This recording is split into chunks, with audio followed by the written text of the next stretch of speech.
Welcome everybody again to the Great Property Meet, and today we are joined by a phenomenal accountant, Joshua Tharby. He's Managing Director of JSM Partners and also founder of the Property Tax Secrets Facebook group. He also ran a phenomenal weekend for the NHS, raising over £15,000. Is that correct, Joshua? Yeah, absolutely. Yeah, thank you very much. So over £15,000. I think it was close to 36 hours of content, kind of all in aid to the NHS. Everyone given massive value and information, all a range of different topics, all whilst raising money to the NHS at the same time. So it really was a fantastic event to be part of it. And some marathon as well, and that's a phenomenal total to have raised. And you know, I think everybody out there should give you a big round of applause and a pat on the back for getting off your bum and doing something really positive, constructive, and helping in the time of need when we all need it. So brilliant. I mean, we're talking property today, and specifically your specialist subject, tax accountancy. And I know people come up to me and they ask me so many questions. I mean, what are common mistakes that you see investors make? Because they must turn up at your doors in droves and you sit there and go, oh, if only they had. Yeah, I think the biggest one is just this whole kind of, since Section 24 was announced and started to come into play, it's just always been the case that whatever course they go on now, they might go on and undertake some kind of property training, and the default thing people hear is, you must set up a limited company. So it's just limited company. That seems to be the way that most people are told to go or think that they have to go down. So as a result, it's people that they might buy their first one or two properties in a limited company before they come to us, and then they've only got, say, modest ambitions of 5 properties. They want £50,000 a year to live off, and with numbers like that, you probably are actually better off doing it in your own name for an LLP or through a partnership. Simply because when you have it through your company, the company pays tax independently of you, so you get double taxed when you look to take the money out. And a lot of people don't realise this, or they don't actually look at what they want to achieve before they just go purchase a separate limited company and start purchasing properties. So that's got to be the biggest one that we see. I'm in agreement with you. And one of the things with people is, where is your end? Where are you now? And what's the line in between the end and now? And what you're looking to do is minimize tax across that whole journey. Yeah. Do you agree with that? Yeah, absolutely. So it's just kind of looking where you want to get to and kind of how fast you can get there. So if it comes to the fact that if you want to just keep reinvesting, you might be in a job that you love. Simply, you've just got spare cash and you want something to do with it. So property is a great way to kind of put some money aside for that. So in those cases, if you're earning a decent salary through your job where you're paying 45% tax, then most of the time it's going to make sense to get a limited company or some kind of corporate structure involved. So your rental profits aren't taxed on top of this, suffering tax at 45%. So in cases like that, it's going to be better to use a limited company, but it's just a case of knowing where you want to go, what you want to achieve. Do you want to leave your work? If so, when? And trying to get as much clarity as possible, so then the tax planning can fall around that. Typically then, on a purchase, you're talking about tax savings and stuff. Some of the costs can't be offset on a purchase. Can you explain why that is, and what sort of costs can't be offset on a purchase? Because it's all about that tax planning for the whole journey of the business, isn't it? Yeah, absolutely. So when you purchase a property, some of those initial costs, essentially, there's 2 different types. You've got capital expenditure and revenue expenditure. So the whole premise around capital expenditure is that it's going to last longer than a year. You've got an enduring benefit. So when you purchase this, you're going to reap the benefit from this for many years to come. And as such, you don't really get any tax relief now. For the vast majority of costs, you'll get it when you sell the actual asset that you've purchased. So for a property, this might be the legal fees, any kind of significant improvements you've done to the building whilst you've owned it. You'll get tax relief only when you come to sell this property on the disposal as part of your capital gains tax computation. But any of those costs, you won't get any relief for until that point. So if you never sell the property, you'll never get any tax relief for those. That's a very important thing, because I hear people feel it's very unjust and unfair. But the thing is, it's about the economic benefit of it lasting for more than one accounting period. And that's why things such as your solicitor's costs, stamp duty, are deferred until you dispose of that asset. Yeah, absolutely. I suppose when you kind of think about it, when you stand back from the point that, I'm not getting any tax relief, it does kind of make sense. Okay, this relates to me purchasing this, so when I sell this, then I'll get the tax relief. It's kind of, it makes sense when you take an objective look at it. Yeah, well, it's the matching concept, isn't it, of the income and the expenditure, following The only exception to that would be initial furnishings. So when you initially furnish a property with kind of carpets, anything like that, that you can't claim any relief for those costs, only the replacement of items. That's probably the biggest quirk. That's a bit unfair. Yeah. Well, that's interesting, because that actually leads into the next section, which is refurb costs. Yeah. Because some costs are allowable, some are disallowable. And do you have a simple way of conveying this to people as to what they can deduct and what they can't deduct, or why things are deductible? Yeah, so I suppose it all centres around, is there an improvement? So is the asset better than it was before?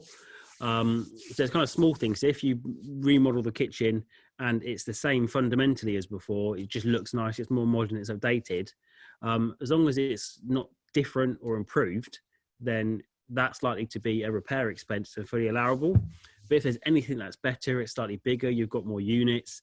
If there's anything that relates to an element of improvement, then it's not a repair, so it would be an allowable expense. It becomes capital.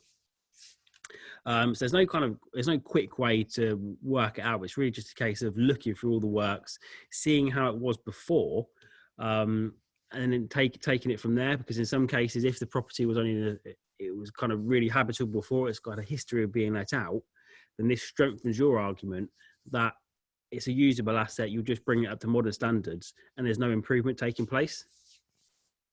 Yeah, well, that comes back to, I tell people to use the words renewals and replacements. Yeah. Because if your contractor puts it to renewal or a replacement on an invoice, it helps the exercise of identifying whether it was an improvement. Because if you extend the kitchen or remove a wall, that's an enhancement, and it's not a renewal or a replacement. So that's my sort of rule of thumb, how I work on it. Is that a fair? Yeah, absolutely. As much as possible, just try and get them to kind of shine the works in the best light, because a lot of it is very subjective. It's kind of somewhere in the middle. So if a HMRC ever inspector does come along asking questions, it makes sense to try and paint that picture in the best possible light, which is going to save you tax at the end of the day. So if you can have all of your invoices that show it's a replacement, it's a renewal, kind of replacing kitchen like for like, you've got pictures as well. So for all of your refurb projects, take before, after pictures, save those somewhere safe.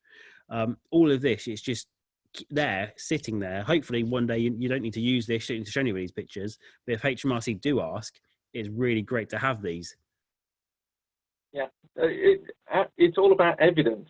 All about evidence and protecting yourself in order to make things the maximum tax efficient that you can within your business. I mean, you started with ownership structures. That's an interesting one. Sole traders, partnerships, LLPs, limited companies. I mean, there's all sorts of structures out there and all sorts of migrations over. Is there a sort of simple rule of thumb that you've ever come up with to identifying what's right for somebody? I.e., they've got a job as, say, an accountant like yourself, and you own property. Yeah. A limited company might be better because your base income or total income is over a threshold. Is there a simple rule of thumb that you could give viewers to sort of say, I need to contact Joshua because I'm getting near that threshold and I need to perhaps do a little bit of planning. Yeah, so I suppose there's not really a set rule of thumb. There's kind of blanket statements that can apply to most people, but then they may not apply to you. So kind of like sweeping generalizations that they're okay, but until they don't apply to everybody.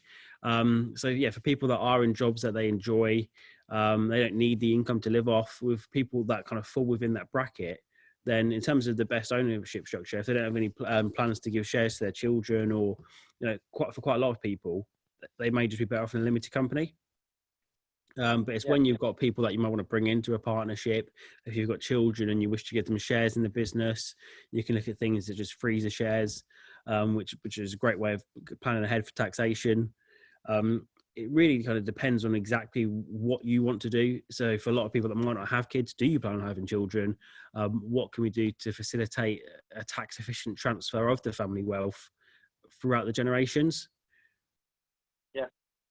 Well, it is a complex one. And I think you and I, as accountants, recognise that one size does not fit all. And that's the key thing. One size doesn't fit all. And everybody has a different start point, a different end point, and they have a different journey between the start and the end. So I think what you've said there is very sound and correct, and it was wrong of me to try and push you into a corner and say, give me a quick rule of thumb.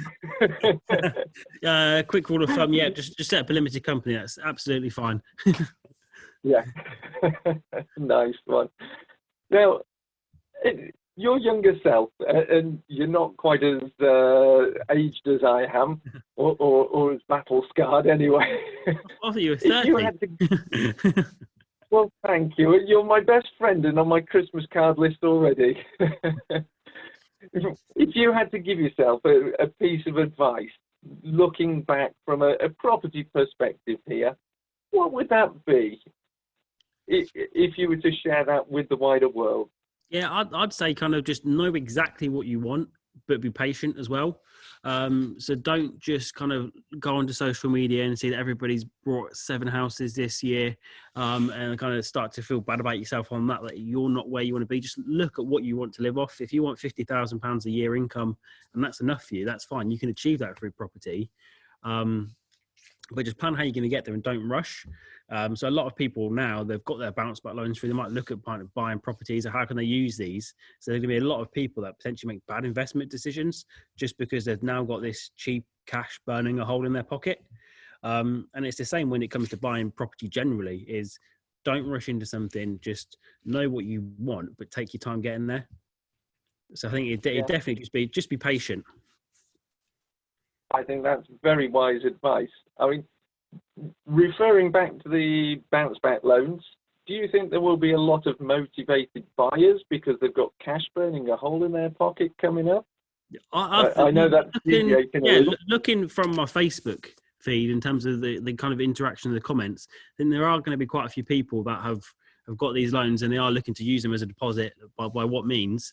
So kind of even just doing a rough extrapolation of 10 out of every couple of hundred people, that's going to be quite a few people that are looking to buy properties using these bounce back loans. Yeah, and I think there'll be a few people, as you say, making some pretty bad decisions because they've got the cash and they feel it's free, stroke burning a hole in their pocket. Yeah, so, even now, the property market really, in terms of where we are in the kind of the dip that's likely going to come, we're not even there yet. Really, we're still right at the top. We're still in lockdown. Most of the estate agents in my area aren't even open at the moment. So how can house prices even really fall if they're not being sold? So once they all open again and the effects start to be felt, there is going to be more of a drop that comes. So for people that start buying now, especially with borrowed money, they're just on a very dangerous and slippery slope. No, absolutely. I think there's an interesting economic dip dive potentially coming next year. What you don't want to be doing is catching any falling knives because they won't do you any good this year. So it's been a delight and a pleasure to have you on today, Joshua. And remind me of your website address and we'll drop a link down here for you. Yep, so the best place for everyone to go to would be the Property Tax Secrets Facebook group. We've got close to 6,000 members in there. That's where I try and post as much content as possible. There's other people in there as well who can help answer your questions.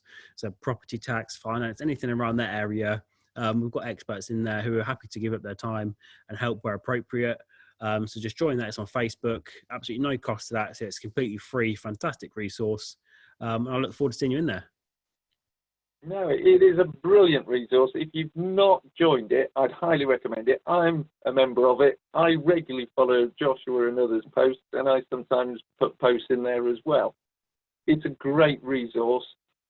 Obviously, it gives you the foundation stones within which to then go and contact Joshua for something more specific and detailed and focused and tailored about your situation. But it helps you get from first base upwards and build your knowledge base up quite a lot. And I think you're doing a brilliant job.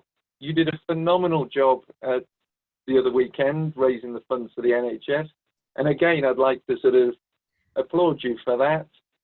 That was, I know what it's like running events, and that took a lot of energy from you, and I bet you were exhausted for a couple of days after. Yeah, I very, very rarely take a day off. And I can tell you now, the Monday afterwards, I took off. Yeah, you would have been burnt out. I felt for you because I was watching you as it got towards the end, and I'm thinking. You just saw me start on Friday morning, full of energy, full batteries. By the time it got to Sunday afternoon, then to the evening, I was running on empty. Yeah, no, it does take it out of you. People think you just sat there and it's easy. You just give it a bit of that. It's actually quite draining and also quite stressful when things don't quite work and you're sitting there like the DJ hot swapping. So huge respect, Joshua. You did fantastic. It was a great event. I wasn't in it for the full 36 hours, but I was in it, dipped in and out of it during the period. And you had some phenomenal speakers there. So thank you for joining us today. We'll look forward to catching up. And all that can be said is jump on his Facebook group. It's a brilliant group, everybody. Goodbye for now. Thank you for having me.